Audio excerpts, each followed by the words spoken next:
Welcome back to the SMT YouTube channel, folks. We've got this really interesting development. I started following this story a couple months ago, and I think I did a video, but I wanted to do a follow-up here. Looks to be an update. So for those of you that are following the AT&T fiber build-out situation, obviously it's one that's pretty big, far-reaching, and impactful to the industry. I know that AT&T has a goal to get to 60 million fiber locations passed by the end of 2030, and part of that is going to be due to AT&T and its Gigapower joint venture with BlackRock, right? So they've got their native fiber build, they've got the Lumen acquisition, they've got the fiber they've built, and then the fiber expanding, and the Gigapower joint venture is one of the ways they're going to get there and reach their goals. But I came across this article from Broadband Breakfast, and I'll link it for you guys so you guys can read on for more details. But there's a pending lawsuit. Tilson is actually suing Gigapower for a breach of contract, claiming that they are owed $200 million for fiber network construction in 2 states, notably Nevada and Arizona. Gigapower maintains that they did not breach the contract, and they're prepared to defend themselves in court. But the claims here from Tilson is that Gigapower delayed and withheld payments as a tactic to force them to renegotiate rates and accept a reduced scope of work.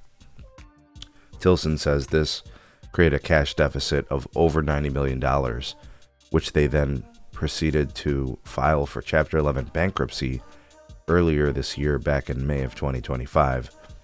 Gigapower terminated Tilson's major scope of work in March of 2025, citing convenience. This was indeed, in fact, in Gigapower's own court filings.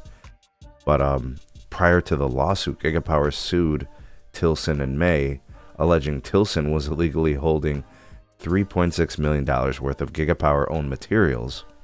Gigapower filed for, filed the lawsuit, and then Tilson denied it. I'm not really sure how that was proven or what that entails, but I remember covering that story as well, because this seems to be kind of a tit for tat back and forth. It's really unfortunate to see Tilson filing for bankruptcy and in such a financial stress, but this goes to show you how big of a customer that Gigapower was and how important that relationship was. But it looks like Tilson overextended themselves.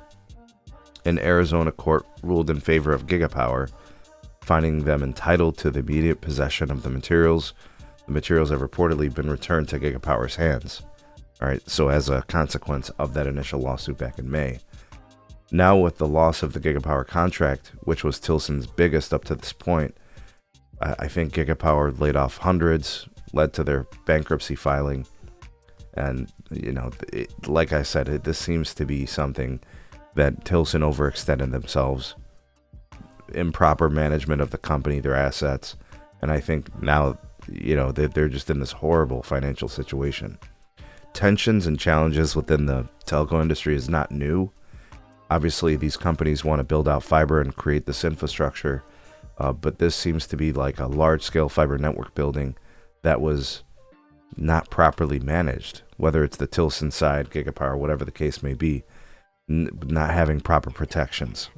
This is a legal battle that obviously Gigapower is going to have to probably look for a new partnership of some sort for the building and the contracting of the rest of their fiber. They might require, individual teams within certain markets where it's more feasible, but this one seems to be soured pretty bad. This could slow down some of the building, but I'm assuming it's still going to happen, maybe just not on the original time frame. Let me know what you guys think of this news. Drop me your questions, comments, and concerns. Like, share, subscribe, check out some more videos. We'll see you guys soon on the next one.